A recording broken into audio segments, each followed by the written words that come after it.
안녕하세요. 시내가 책방입니다. 저는 책방지기 한 걸음씩입니다. 오늘은 지난 시간에 이어 팀 켈러의 내가 만든 신 중에서 4장, 5장을 정리해서 읽어드리도록 하겠습니다. 4장, 내가 만든 신, 성취. 그 어떤 성공 신화도 인간의 한계를 넘을 수 없다. 팝의 전설 마돈나는 성공의 유혹을 이렇게 표현했다.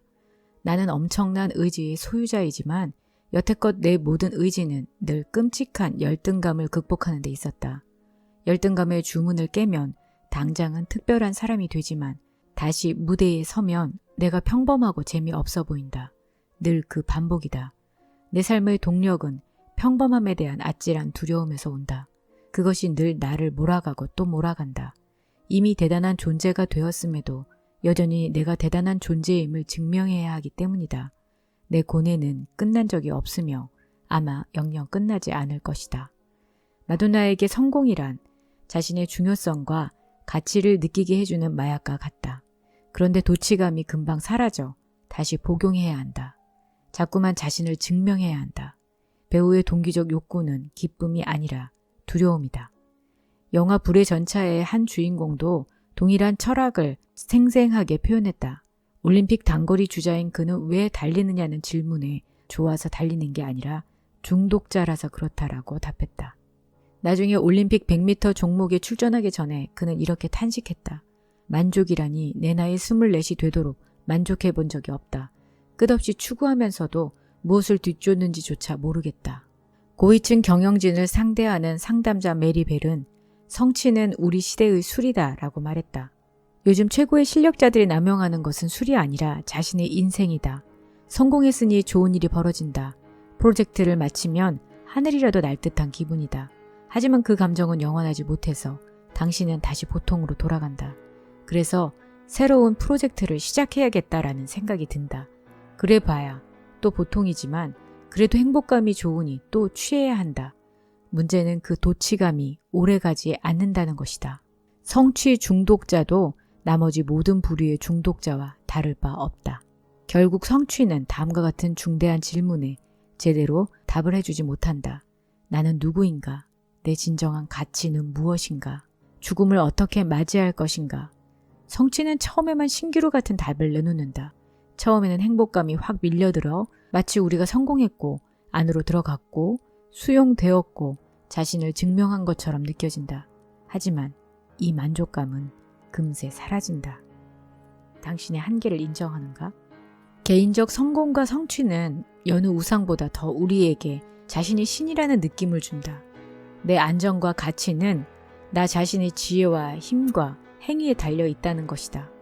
이를 가장 잘 해내면 이는 당신 같은 이가 아무도 없다는 뜻이다. 성공의 정상에 오르면 당신이 최고다. 성공을 우상으로 삼았다는 한 가지 징후는 성공이 가져다주는 거짓된 안전감이다. 가난한 이들의 소외층은 고생을 그러려니 하며 인생살이가 고달프고 냉혹하고 더덥다는 것을 안다. 그러나 성공한 사람은 역경에 훨씬 더 충격을 받고 아연실색한다. 내가 목사로서 자주 듣는 말인데 상류층 사람은 비극이 닥치면 삶이 이래서는 안 된다라고 말한다. 목회를 오래 했어도 노동자 계급과 빈민층에서 그런 말을 들어본 적이 없다. 거짓된 안전감은 자기 성취를 신격화해 그것이 삶의 역경으로부터 자신을 안전하게 지켜주기를 바라는 데서 비롯된다. 하지만 우리를 그렇게 지켜주실 수 있는 분은 하나님뿐이다.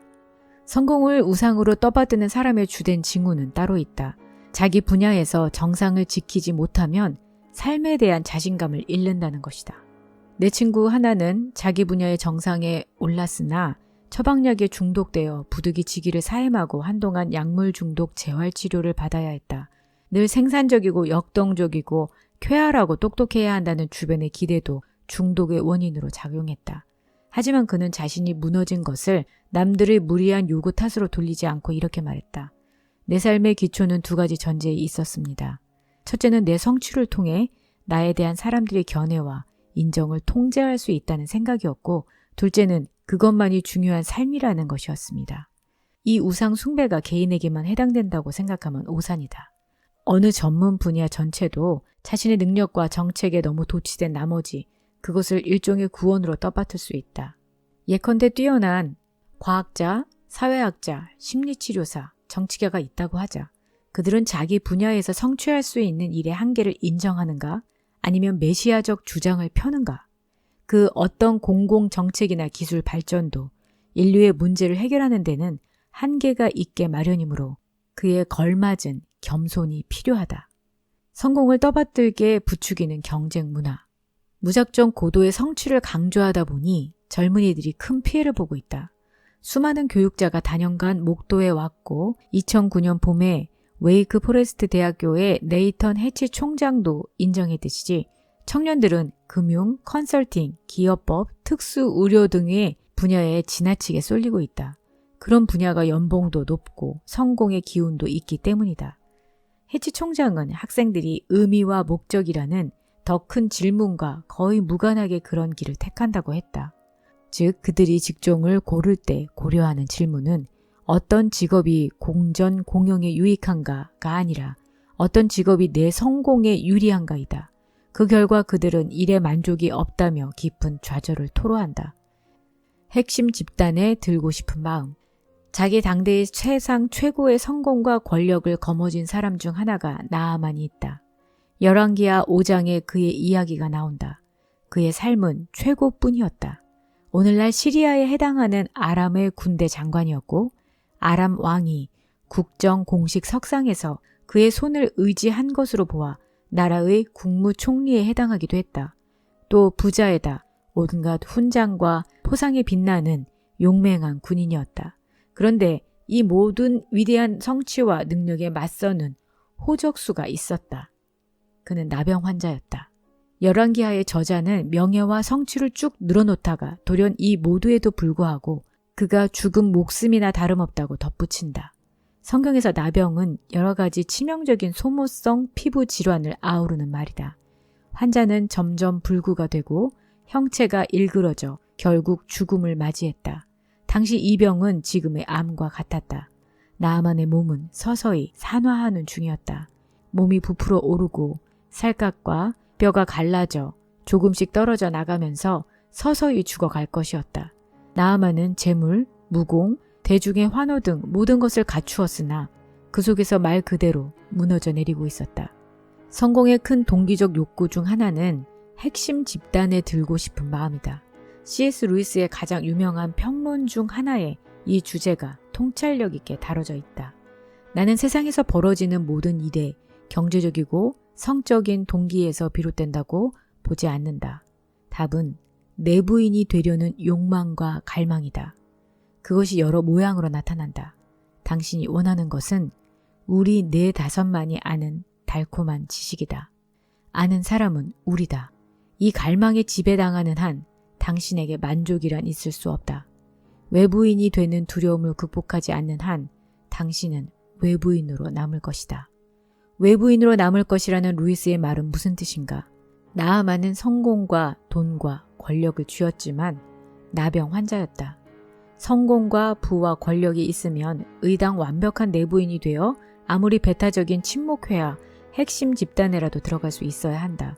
그런데 그는 전염성 피부병 때문에 외부인으로 남아야 했다. 모든 성공도 무용지물이었다. 사회적 소외와 정서적 절망을 성공으로 극복할 수 없었다. 이런 면에서 나아만의 이야기는 비유와 같다. 자신이 외부인이라는 막연한 느낌을 떨쳐보려고 성공을 추구하는 이들이 많다. 그들은 성공하면 문이 열려 클럽과 사교 모임에도 들어가고 영향력 있는 마당발과 연줄도 닿을 수 있다고 믿는다. 마침내 정말 중요한 모든 이에게 자신이 받아들여진다는 것이다. 그러나 성공은 그것을 약속만 할 뿐 결국 지키지 못한다. 나아만의 나병이 현실을 대변해 주듯이 성공은 우리가 바라는 만족을 가져다 줄 수 없다. 가장 성공한 이들 중에도 여전히 자신이 외부인인 것 같아 자신에 대해 회의가 든다고 고백하는 경우가 많다. 길들여지지 않는 하나님. 나아만의 아내가 부리던 여종이 이스라엘의 위대한 선지자를 소개했다. 지푸라기라도 잡는 절박한 심정으로 그는 엘리사에게 치료를 받으려고 바로 이스라엘로 떠났다. 은 10달란트와 금 6,000개와 의복 10벌은 물론이고 이스라엘 왕에게 보내는 아람 왕의 추천서도 가져갔는데 편지에 내가 내 신하 나아만을 당신에게 보내오니 이 글이 당신에게 이르거든 당신은 그의 나병을 고쳐주소서라고 적혀 있었다. 나아만은 이스라엘 왕에게 직행해 편지와 돈을 건넸다. 재물과 편지를 보고 왕이 선지자에게 치료를 명할 것이라 생각했고 그러면 자신은 성한 몸으로 돌아가면 될 터였다. 나아만은 자신의 왕이 이스라엘에게 친히 보낸 추천서에서 치료가 이미 확정된 거라고 생각했다. 자신의 성공으로 문제를 해결할 수 있다고 생각한 것이다. 하나님만이 하실 수 있는 일이었음을 그는 몰랐다. 여종은 나아만에게 선지자 앞에 계셨으면 좋겠나이다 라고 말했을 뿐이다. 곧장 선지자에게 가서 치료를 청하라는 뜻이었으나 이는 나아만의 세계관에는 맞지 않는 행동이었다. 그래서 그는 거액의 치료비와 최고위급의 추천서를 싸들고 이스라엘의 서열 1위인 왕에게 갔다. 하지만 왕은 달가워하지 않았다. 나아만과 아람 왕은 이스라엘의 종교도 실제로는 세상 나라와 똑같이 작용한다고 믿었다. 그들에게 종교란 사회를 통제하는 수단이었다. 종교의 작동 원리는 신 또는 하나님이 착하게 사는 사람에게 복과 형통을 준다는 것이다. 그러니 하나님과 제일 가까운 사람은 당연히 사회에서 가장 성공한 이들이다. 그들이야말로 하나님께 무엇이든지 원하는 대로 받을 것이다. 따라서 전통 종교가 늘 예상하는 대로라면 신은 외부인이나 실패자가 아니라 성공한 부류를 통해 일해야 한다. 그래서 나아만도 곧장 왕에게 갔던 것이다. 그러나 이스라엘 왕은 편지를 읽고 자기 옷을 찢었다. 아람 왕이야 알 리가 없겠지만 이스라엘의 하나님은 다르시며 왕 자신은 나아만의 치료를 명할 수 없었기 때문이다. 이스라엘의 하나님은 인간에게 노란하지 않으신다. 돈으로 매수하거나 비위를 맞출 수도 있는 대상이 아니다. 종교의 신들은 우리가 하기 나름이어서 이쪽에서 정성과 헌신을 보이면 신들도 갚을 의무가 있다. 그러나 이스라엘 하나님께는 그렇게 접근할 수가 없다. 무엇이든 그분이 주시는 것은 은혜의 선물이다. 이스라엘 왕은 내가 사람을 죽이고 살리는 하나님이냐라는 탄식으로 나아만 문제의 전곡을 찔렀다. 나아만은 성공으로 우상을 삼았다. 자신의 성취를 근거로 동급에 성공한 이들을 찾아가 필요한 것을 받아낼 수 있다고 생각했다. 하지만 성취와 돈과 권력은 사람을 죽이고 살릴 수 없었다. 해를 거듭하며 이 본문을 공부할수록 나는 나아만이 더 대단해 보인다. 그는 정말 훌륭하고 뛰어난 사람이었다. 하지만 이는 세상 최고의 사람도 하나님을 찾는 법에는 무지함을 보여줄 뿐이다. 그렇다고 나아만에게 너무 가혹해질 필요는 없다. 그는 뒷배를 이용해 유명인의 이름을 팔고 돈을 듬뿍 뿌리고 최고 실세를 찾아간다. 그게 모든 중요한 인간을 대하는 방식일 텐데 하나님이라고 똑같이 대하지 못할 것도 없진 않은가. 하지만 성경의 하나님은 다르시다. 나아만은 길들여진 신을 원했지만 그분은 야성의 하나님이시다. 나아만은 우리에게 갚아야 할 신을 원했지만 그분은 우리 쪽에서 보답해야 할 은혜의 하나님이시다. 나아만은 모두의 신이 아닌 자기만의 사적인 신을 원했지만 그분은 우리가 인정하든 말든 만인의 하나님이시다. 너무 쉬워서 어려운 명령. 엘리사의 집으로 간 나아만은 거기서 보고 들은 바에 충격을 받았다. 선지자는 자신에게 임함 영광을 모르는 모양인지 아예 문 밖에 나오지도 않았다. 사자를 보내 나아만에게 말했을 뿐이다. 두 번째 충격은 그가 전한 말 자체였다. 나아만은 엘리사가 돈을 받고 무슨 신기한 의식이라도 행할 줄 알았다. 돈을 받지 않을 거라면 적어도 자신에게 치료의 값으로 뭔가 큰일을 시킬 줄 알았다. 그런데 요단강에 가서 몸을 7번 담그라는 말이 고작이었다. 그래서 그는 노하며 돌아섰다. 왜 그랬을까? 다시 나아만의 세계관이 송두리째 흔들렸기 때문이다. 조금 전에 그는 이 하나님이 문화의 산물이 아니라 문화를 변혁하시는 분이고 인간에게 통제당하는 게 아니라 주권적 군주이심을 배웠다. 그런데 이번에는 인간을 순전히 은혜로 대하시는 하나님과 맞닥뜨렸다. 이 둘은 나란히 짝을 이룬다. 아무도 참 하나님을 통제할 수 없음은 아무도 자신의 공로로 복과 구원을 얻어내거나 성취할 수 없기 때문이다. 나아만이 화가 났던 것은 자신에게 거창한 일을 시킬 거라는 예상이 빗나갔기 때문이다. 이를테면 반지의 제왕에서처럼 힘의 반지를 되돌려 놓으라는 식으로 말이다. 이런 요청이라면 그의 자아상과 세계관에 부합했을 것이다. 그런데 엘리사의 메시지는 모욕적이었다. 나아만은 요단강가에 내려가 물장구를 치는 것은 바보나 아이, 그 누구라도 할 수 있는 일이다. 능력이나 성취가 전혀 불필요한 일이다 라고 생각했다. 바로 그거다. 그래서 구원이란 선하든 악하든 관계없이 강하든지 약하든지 누구나 받을 수 있는 것이다.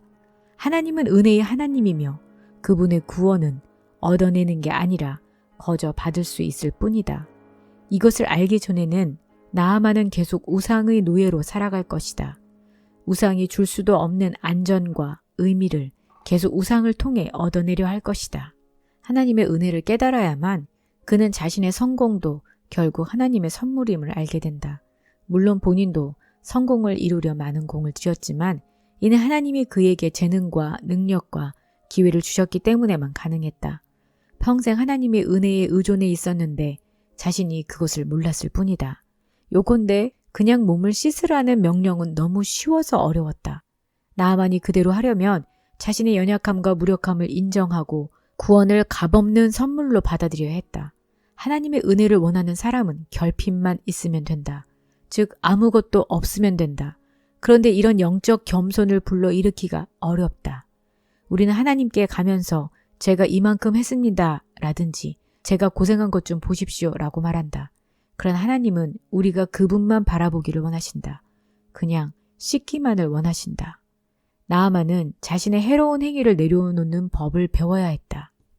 성경의 숨은 영웅. 하나님의 은혜와 용서는 받는 쪽에는 거저지만 주는 쪽에는 늘 희생이 따른다.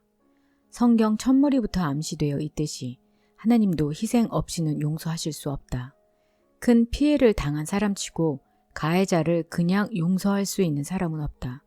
당신이 돈이나 기회나 행복을 강탈당했다면 범인에게 보상을 받아내든지 용서하든지 둘 중 하나다. 그런데 용서하려면 손해와 빚을 당신이 부담해야 한다. 스스로 감수해야 한다. 이렇듯 모든 용서에는 희생이 따른다. 성경의 내러티브마다 이 기본 원리가 얼마나 자주 언급되는지 놀라울 정도다. 위의 이야기에서도 나아만이 복을 받기 위해서는 누군가 인내와 사랑으로 고난을 감수해야 했다. 이 인물은 이야기 속에 등장했다가 너무 빨리 사라져 거의 눈에 띄지 않을 정도다. 하지만 어떤 면에서는 가장 중요한 인물이다. 그 사람이 누구일까? 나아만의 아내가 부리던 여종이다. 그녀는 아람의 습격대에 잡혀왔다. 일가족이 다 포로로 끌려와 팔렸으면 그나마 다행이지만 최악의 경우 가족이 그녀의 눈앞에서 살해되었을 수도 있다. 이야기 속의 그녀는 아람의 사회 구조에서 가장 밑바닥 인생이다. 인종적으로 외부인이고 종이고 여자인데다 아직 어렸다. 아마 12살에서 14살쯤 되었을 것이다. 한마디로 완전히 결단난 인생이었다. 그게 누구 때문이던가? 군 최고 사령관이자 육군 수장인 나아만 때문이었다. 그런데 그녀는 원수가 나병에 걸렸음을 알고 어떻게 반응했던가? 정상을 동경하던 사람이 사다리 맨 아래 칸에 떨어지면 대개 냉소와 원한에 사무치게 된다. 어떻게든 주변에서 누군가를 찾아내 자신의 실패를 그의 탓으로 돌린다. 복수하는 공상에 빠질 수도 있다. 그런데 이 어린 여종은 그런 덫에 빠지지 않았다. 그녀가 이렇게 말했던가? 나병이라니 거참 고소하다.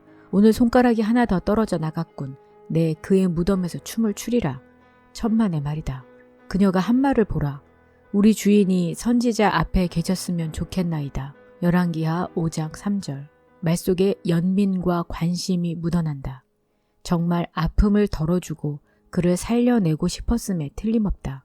그렇지 않고서는 그에게 선지자를 소개할 이유가 없다. 생각해보라. 이제 나아만은 이 여종의 손에 달려있다. 그녀는 그를 살릴 방도를 알고 있으며 가만히만 있으면 그를 비참한 고통에 빠뜨릴 수 있다. 죗값을 치르게 그냥 둘 수도 있었다. 그의 손에 당한 만큼 그에게도 대가를 물어야 하지 않겠는가. 그가 먼저 모욕했으니 이제 그녀 쪽에서 모욕으로 갚아줄 차례였다. 그러나 여종은 그러지 않았다.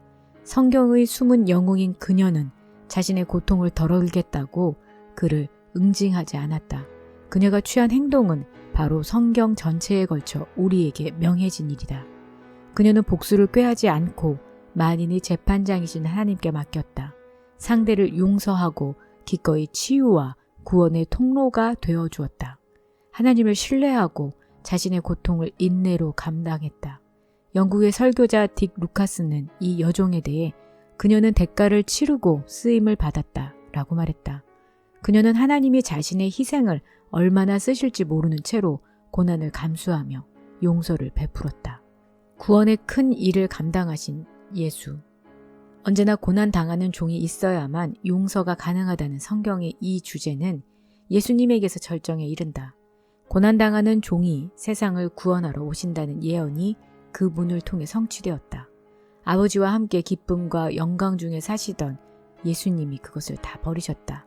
인간이자 종이 되어 구타와 체포와 죽임을 당하셨다. 십자가에서 소의 친구들을 내려다보시며 값을 치르셨다. 그중 더러는 그분을 부인했고 더러는 배반했으며 모두 그분을 버렸다. 그러나 예수님은 용서하셨고 그들을 위해 십자가에서 죽으셨다. 우리 모두가 용서할 때 해야 할 일을 하나님은 십자가 위에서 우주적 규모로 행하셨다. 죗값과 형벌을 친히 당하신 것이다. 그분이 값을 치르셨으니 우리는 치를 필요가 없다. 성공을 숭배하는 자신을 질책만 해서는 이 우상 숭배에서 헤어날 수 없다. 성공의 우상은 쫓아낼 수 없고 대체해야만 한다. 인간의 마음에는 뭔가 소중한 대상에 대한 갈망이 있다. 특정 대상에 대한 갈망에야 떨칠 수 있지만 그런 욕구 자체를 억압할 수는 없다. 우리는 열등감을 해소하고 삶의 의미를 부여하고자 자꾸 뭔가 큰 일을 하려고 든다. 어떻게 하면 마음의 그런 집착에서 벗어날 수 있을까? 하나님의 구원은 우리에게 아무런 큰 일도 요구하지 않는다. 그 이유를 마침내 깨달으려면 고난당하는 크신 종 예수님이 우리를 위해 해주신 일을 봐야만 한다. 큰 일은 그분이 이미 하셨으니 우리는 할 필요가 없고 씻기만 하면 된다. 우리를 사랑하시는 그분이 다 해주셨다. 그래서 우리는 존재의 정당성을 얻는다. 그분이 다 이루어 주신 일을 머리로 믿고 마음에 감격하면 그때부터 중독이 사멸된다. 무슨 수를 써서라도 성공하려던 욕구가 쓰러진다. 연약함과 결핍을 인정하라. 나아만은 마음을 낮추고 요단강으로 갔다. 결과는 놀라웠다. 성경의 구원 이야기는 우리가 숭배하는 성공을 철저히 무너뜨린다. 나아만은 병을 고치려면 차례대로 여종의 말과 엘리사의 종의 말과 자기 종의 말을 받아들여야 했다. 당시에 지체 높고 힘있는 사람들은 종을 놀이객감이나 노역하는 짐승 정도로밖에 취급하지 않았다. 그런데 하나님은 그런 종들을 통해 구원의 메시지를 보내셨다. 답은 왕궁에서 나온 게 아니라 종의 숙소에서 나왔다. 이 주제의 궁극적 모본은 물론 예수 그리스도 자신이다. 그분은 로마나 알렉산드리아나 중국으로 오신 게 아니라 어느 후미진 식민지로 오셨다. 왕궁에서 나신 게 아니라 마국간의 구유에서 나셨다. 예수님이 사역하시는 내내 제자들은 묻고 또 물었다. 언제 권력을 잡으실 겁니까? 서민 행보를 언제 그만두실 겁니까? 언제 인력 확충과 자금 마련에 나서실 겁니까? 공직에는 언제쯤 출마하실 겁니까? 예비 선거일은 언제입니까? 텔레비전 특집 방송의 1차 출연은 언제입니까? 그러나 예수님은 겸손히 섬기다가 고문당해 죽으셨다. 부활하신 후에도 그분은 당시 아무런 지위도 없던 부류인 여자들에게 맨 먼저 나타나셨다. 예수님의 구원은 힘으로 받는 게 아니라 연약함과 결핍을 인정해야 받는다. 그 구원은 힘으로 이루어진 게 아니라 복종과 섬김과 희생과 죽음을 통해 이루어졌다. 여기 성경에 위대한 메시지가 있다. 하나님은 세상의 약한 것들을 택하여 강한 것들을 부끄럽게 하시고 미련하고 멸시받는 것들을 택하여 지혜 있는 자들을 부끄럽게 하시며 없는 것들을 택하여 있는 것들을 패하신다. 그게 하나님이 일하시는 방식이다. 5장 내가 만든 신 권력. 권력 의지는 두려움의 또 다른 얼굴이다. 리버는 20세기 주겹의 저명한 미국 신학자였다. 그에 따르면 모든 인간은 자신이 의존적 존재라는 무력감과 싸운다. 에덴 동산의 첫 유혹도 하나님이 정해주신 한계를 무시하고 하나님과 같이 되어 운명에 대한 권력을 스스로 행사하라는 것이었다. 이 유혹에 굴한 결과로 이제 그것이 우리 본성의 일부가 되었다. 우리는 유한성을 받아들여 하나님께 의존하는 게 아니라 여전히 내 인생은 내 권한임을 악착같이 확인하려 든다. 하지만 이는 환상일 뿐이다. 니버에 따르면 이런 만인 보편의 불안에서 비롯되는 권력 의지가 우리의 사회적, 정치적 관계를 지배한다. 그렇게 되는 방식을 그는 두 가지로 봤다. 첫째로 니버는 말하기를 자기 민족에 대한 자긍심은 좋은 것이지만 나라의 권력과 번영을 무조건 절대화해서 다른 모든 관심사를 거부한다면 폭력과 불의가 당연하게 자행될 수 있다고 했다. 니버는 국가에도 집단적 자존심이 있으며 민족 문화도 개인처럼 우월감과 열등감에 찌들 수 있다고 주장했다. 우월감의 예로 대다수 미국인은 미국이 자유의 땅이라는 자아상에 도취되어 흑인에 대한 위선적 인종차별을 보지 못했다. 반면에 어떤 사회는 열등감이 깊어져 공격적이고 호전적인 쪽으로 변할 수도 있다. 니버가 책을 쓴 때는 1941년이었으므로 나치 독일을 열등감 때문에 권력을 우상화한 사례로 본 것도 무리는 아니다. 1차 세계대전으로 체면을 구긴 독일은 사회 전체가 자기들의 권력과 우월성을 온 세상에 입증하려는 의욕에 차 있었다. 대상에게 가치를 부여하되 절대적 가치와 구별해 정확히 선을 긋기란 쉽지 않다. 마찬가지로 애국심이 인종차별과 압제와 제국주의로 넘어가는 시점을 정확히 짚어낼 방법도 없다. 그러나 국가가 종종 그런 파멸에 떨어졌다는 사실만은 누구도 부인할 수 없다. 그렇다고 마치 애국심 자체가 악하다는 듯 애국심의 표현을 모조리 비웃는 것은 해답이 아니다. 누누이 봤듯이 우상이란 꼭 필요한 것들을 신격화한 상태다. 니버는 또 다른 형태의 권력 의지도 언급했다. 이번에는 민족이 아니라 각자의 정치 철학을 구원의 믿음으로 삼는 것이다. 정치가 이념으로 바뀌면 그렇게 된다. 이념이란 어떤 주제에 대한 일련의 일관된 사상을 총칭하는 말이지만 사촌뻘인 우상 숭배라는 단어에 더 가까운 부정적인 어감도 있다. 우상처럼 이념이란 말도 현실에 대한 일부 제한된 설명이 최종 권위의 수준으로 적상된 것이다. 이념의 신봉자는 자신의 학파나 정당에 각종 사회 문제에 대한 완전한 정답이 있다고 믿는다. 무엇보다 이념은 신의 의존에 있는데도 추종자에게 그 사실을 숨긴다. 큰 이념에 실패한 가장 최근의 사례는 공산주의다. 다수의 서구 사상가들은 소위 과학적 사회주의에 100년 가까이 큰 희망을 걸었다. 그러나 2차 세계대전이 끝나면서부터 1989년 베를린 장벽이 붕괴될 때까지 그들의 신념은 서서히 무너져 내렸다. 니버가 역설을 쓰듯이 인간의 사고는 늘 뭔가 유한한 가치나 대상을 궁극의 정답으로 끌어올린다. 그래야 우리는 문제를 해결할 수 있는 주체가 되고 우리에게 반대하는 이들은 다 바보나 악인이 된다. 하지만 모든 우상 숭배가 그렇듯이 이 또한 우리를 눈멀게 한다. BC 6세기에 바벨론 제국은 아수르와 애굽 대신에 세계의 지배 강국으로 출현했다. 그들은 곧 유다를 침입하고 예루살렘을 점령해 군관, 장인, 학자 등 이스라엘의 전문직 계층을 바벨론의 포로로 끌고 갔다.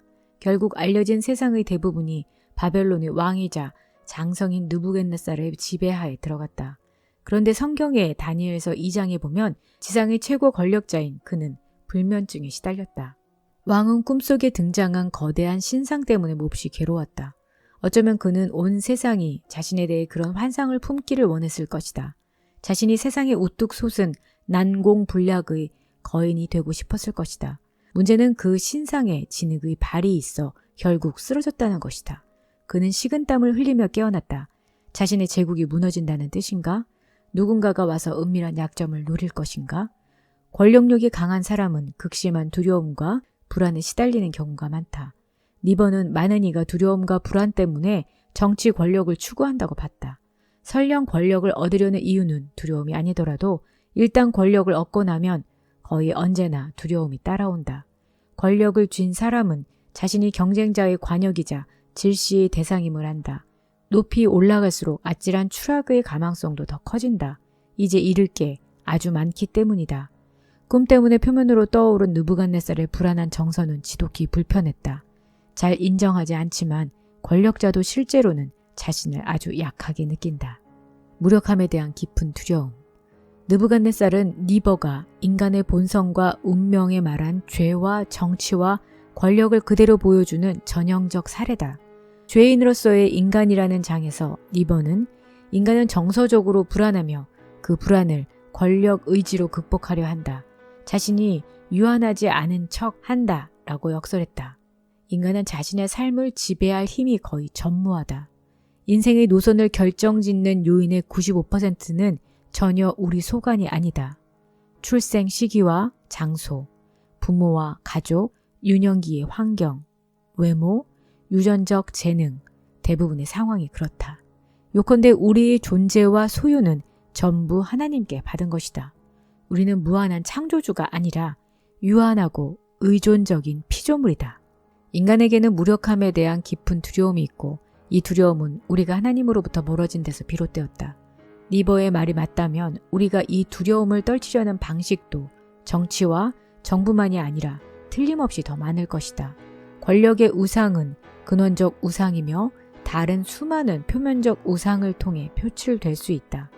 내가 대학 시절에 알았던 제임스는 그리스도를 믿기 전에 여색을 밝히기로 유명했다.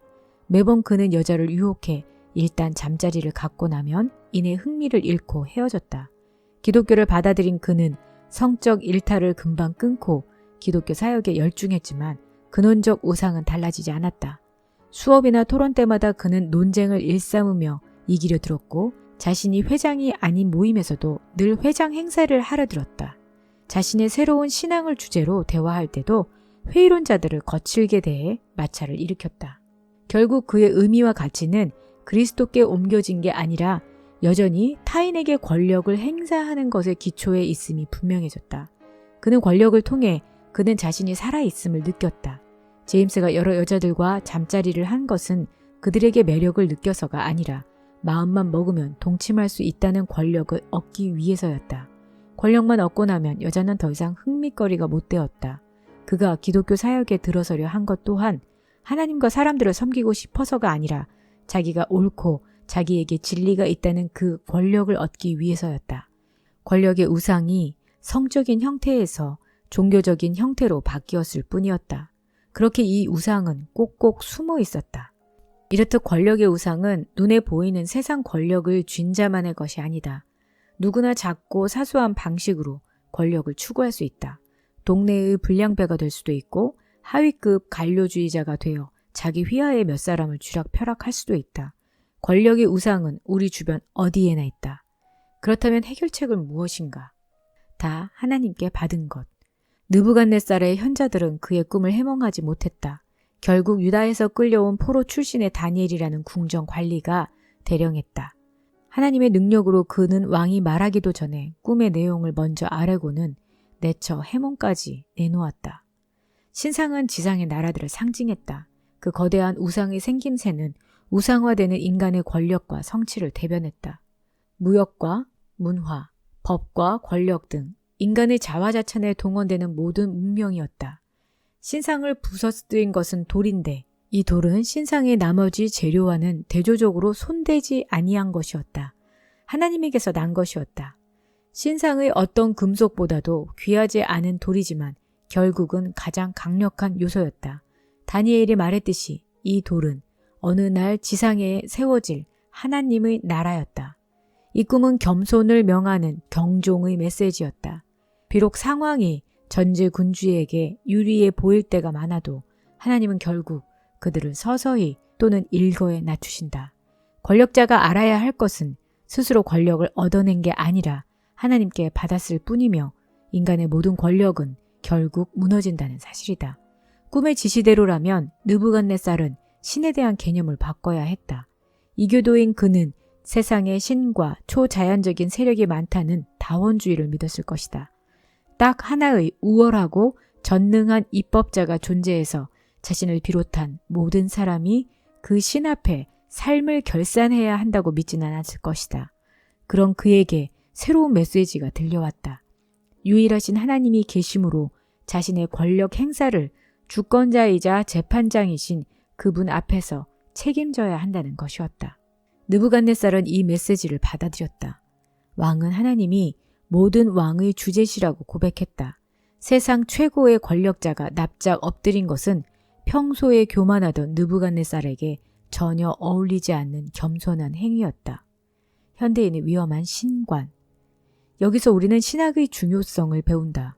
우리가 권력과 통제에 중독됨은 다분히 하나님관이 잘못된 탓이다. 우리 스스로 신을 만들어내면 내 운명의 주인이 될 수 있다. 사회학자 크리스천 스미스는 미국의 젊은 층을 지배하는 하나님관을 도덕주의적 치유의 이신론이라고 불렀다. 그의 책 영혼의 성찰, 미국 청소년의 종교적 영적 삶에 그 신념이 기술되어 있다. 하나님은 착하고 점잖게 살려는 이들을 복주시고 천국으로 인도하신다. 도덕주의적 신념. 삶의 핵심 목표는 희생이나 자기 부인이 아니라 행복과 좋은 자아상이다. 치유의 신념. 하나님이 존재하시고 세상을 창조하시긴 했지만 문제가 있을 때를 제외하고는 우리 삶에 딱히 개입하실 필요가 없다. 이신론. 이런 하나님관을 품으면 말 그대로 스스로 내 운명의 주인이요 내 영혼의 선장이 된다. 구원과 행복은 당신에게 달려있다. 일각의 지적에 따르면 도덕주의적 치유의 이신론은 특권층의 안락하고 형통한 사회에서만 생겨날 수 있다. 정상에 오른 이들은 어떻게든 그 지위를 자기 지성과 재주와 노력 탓으로 돌리려 한다. 하지만 현실은 그보다 훨씬 복잡하다. 개인적 인맥, 가정 환경, 순전한 행운 등이 성공의 정도를 결정짓는다. 인간은 유전, 환경, 본인의 선택 등 3대 요인의 산물인데 그 중 둘은 철저히 우리 소관 밖이다. 대중적인 하나님관과 현실관에 따르면 다들 자기가 잘나서 성공하는 것 같지만 사실은 결코 그렇지 않다. 흔히 대중문화는 젊은이들에게 마음만 먹으면 무엇이든지 될 수 있다고 말한다. 하지만 프로풋볼 수비수가 되는 게 평생 꿈인 키 162cm의 18세 아이에게 그것은 잔인한 말이다. 극단적인 예로 당신이 몽골 유목의 원형 텐트에서 태어났다면 아무리 열심히 노력하거나 재능을 발휘해도 소용없이 결국 가난하고 무력해졌을 것이다. 좀 더 가까운 예로 가정 환경이 당신에게 미치는 영향을 생각해보라. 어렸을 때는 절대로 부모님처럼 되지 않고 나만의 길을 가겠다고 다짐할지 모른다. 하지만 중년쯤 되면 출신 집안의 흔적이 더 분명해질 것이다. 우리의 성공은 생각만큼 그렇게 자신이 잘나서 된 게 아니다. 현재 우리를 있게 한 요인은 다분히 하나님의 손안에 있다. 사도 바울의 말 맞다나 우리는 서로 대적하여 교만한 마음을 가지지 말아야 한다. 누가 너를 남달리 구별하였느냐? 내게 있는 것 중에 받지 아니한 것이 무엇이냐? 내가 받았은즉 어찌하여 받지 아니한 것 같이 자랑하느냐? 느부갓네살은 자신이 권좌에 오른 것을 자기의 공로로 돌렸다. 그런데 이제 겸손해지면서 잘못된 신관이 바뀌기 시작했다. 하지만 변화는 썩 깊지 못했다. 하나님의 개입이 더 필요했다. 망하라고 연단하지 않으신다. 다니엘 4장에 보면 느부갓네살은 왕궁의 자기 집에 무사태평하게 있던 중에 또 꿈을 꾸었다. 이번 꿈은 번민뿐만 아니라 두려움까지 안겨주었다. 꿈속에 아주 큰 나무가 보이는데 그 높이는 하늘에 닿았으니 그 모양이 땅 끝에서도 보이겠고 육체를 가진 모든 것이 거기에서 먹을 것을 얻었다. 그런데 그 나무를 베라는 소리가 들렸다. 그 소리는 나무를 의인하며 이렇게 말하였다. 그 뿌리의 그루터기를 땅에 남겨두고 또 그 마음은 변하여 사람의 마음 같지 않고 짐승의 마음을 받아 7대를 지내리라. 왕은 두려워 떨며 다니엘을 불러들였다. 꿈의 내용을 들은 다니엘은 낯빛이 하얗게 변해서 잠시 말없이 서 있다가 해몽을 내놓았다. 첫 번째 꿈은 어떤 의미에서 이론 공부였다. 하나님의 속성과 인간 권력의 속성을 알리는 일반적 내용이었다. 이번에는 하나님이 실습으로 들어가신다. 이런 공부는 도움이 되지 않았다. 이 왕은 여전히 폭군이었고 특정 인종과 계층과 빈민을 압제했다. 그래서 하나님은 그가 터득해야 할 교훈을 삶으로 가르치신다. 하지만 희망이 있었다. 나무가 베어지되 그루터기는 땅에 남겨져 나중에 다시 자랄 것이다. 하나님의 목표는 응징이나 복수나 파멸이 아니라 징계였다. 고통을 주시되 그 취지는 교정과 구속이었다. 그렇다면 하나님이 느부갓네살의 심중에 새겨주시려던 교훈은 무엇인가? 바로 지극히 높으신 이가 사람의 나라를 다스리시며 자기 뜻대로 그것을 누구에게든지 주시며 또 지극히 천한 자를 그 위에 세우신다는 사실이다. 누구든지 성공한 사람은 하나님의 과분한 은총을 받은 수혜자라는 뜻이다. 권력과 재물과 영향력의 위계에서 세상의 정상에 오른 이들도 사실은 지극히 천한 자일 뿐 어느 누구보다 나을 게 하나도 없다.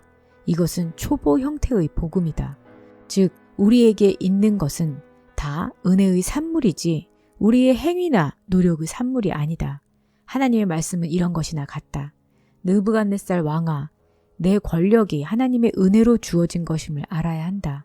그것을 안다면 너는 더 안정되어 느긋하면서도 동시에 더 겸손하고 정의로워질 것이다. 그러나 그 지위를 내 공로와 노력으로 얻었다고 생각한다면 너는 계속 두려움에 시달리고 잔인해질 것이다. 왕이 자신의 왕국을 굽어보는 사이에 교만한 마음이 고개를 들었다. 그 순간 하늘에서 소리가 들렸다. 내가 사람에게서 쫓겨나서 들짐승과 함께 살면서 소처럼 풀을 먹을 것이요. 지극히 높으신 이가 사람의 나라를 다스리시며 자기의 뜻대로 그것을 누구에게든지 주시는 줄을 알기까지 이르리라. 즉시 느부갓네살 왕은 일정 기간 동안 중증 정신질환으로 보이는 상태에 빠졌다. 너무 미쳐서 실내에서는 살 수 없어 궁중 땅바닥에서 짐승 틈에 섞여 살았다. 날 위해 밑바닥까지 내려가신 왕, 어떻게 된 일인가? 죄의 큰 아이러니 중 하나는 인간이 인간 이상의 신처럼 되려 하면 오히려 인간 이하로 추락한다는 것이다. 스스로 하나님이 되어 자기 영광과 권력을 위해 살면 가장 짐승 같고 잔인한 행동이 뒤를 잇는다. 교만한 사람은 인격체가 아니라 약탈자가 된다. 이 왕이 바로 그렇게 되었다. C.S. 루이스가 쓴 새벽 출정호의 항해에서 등장하는 주인공 중에 유스터스 스크럽이라는 소년이 있다. 그는 분명히 권력욕이 있었는데 이를 아이 특유의 비열하고 째째한 방식으로 표출했다. 남을 놀리고 동물을 괴롭히고 고자질하고 권위 있는 어른에게 알랑거리는 시기였다. 그는 수습생 단계의 느부갓네살이었다.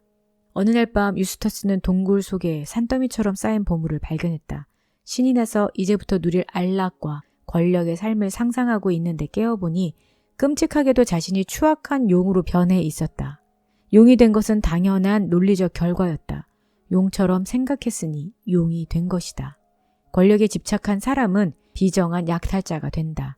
사람은 자신이 숭배하는 대상처럼 되는 법이다. 이제 유스터스는 엄청난 권력의 소유자가 되었다. 꿈꿨던 것보다 훨씬 더 힘이 세졌지만 동시에 그는 두려웠고 추악했고 극히 외로웠다. 물론 이는 권력을 위한 권력이 우리에게 남기는 결과이다. 유스터스는 변해버린 자기의 모습에 충격을 받아 겸손해졌고 다시 평범한 아이로 돌아가고 싶었다. 교만이 사라지자 마음속의 우상 숭배도 치유되기 시작했다. 그러던 어느 날 용 유스터스는 밤에 신비로운 사자를 만났다. 사자는 그에게 용의 허물을 벗으라고 도전했다. 그는 용케 한꺼풀을 벗었으나 속은 여전히 용이었다. 계속 시도했지만 진전이 없었다. 마침내 사자가 말했다. 나한테 맡겨야 벗겨진다. 물론 그의 갈고리 발톱이 무서웠지만 이제는 나도 다급할 대로 다급했다. 그래서 발랑 드러누워 그에게 맡겼다. 동화 속의 사자 아슬라는 그리스도를 상징한다. 이 이야기는 그리스도인이라면 누구나 깨달은 사실을 증언해준다. 즉 교만은 죽음과 몰락과 인간성 상실을 낳는다는 것이다. 그러나 교만 때문에 마음에 독해지는 게 아니라 겸손해지면 교만이 죽으면서 부활이 찾아올 수 있다. 자기 영광을 위해 살지 않고 하나님께로 돌아오면 완악하던 마음이 부드러워져 마침내 온전한 인간이 될 수 있다. 느부갓네살에게도 비슷한 일이 벌어졌다.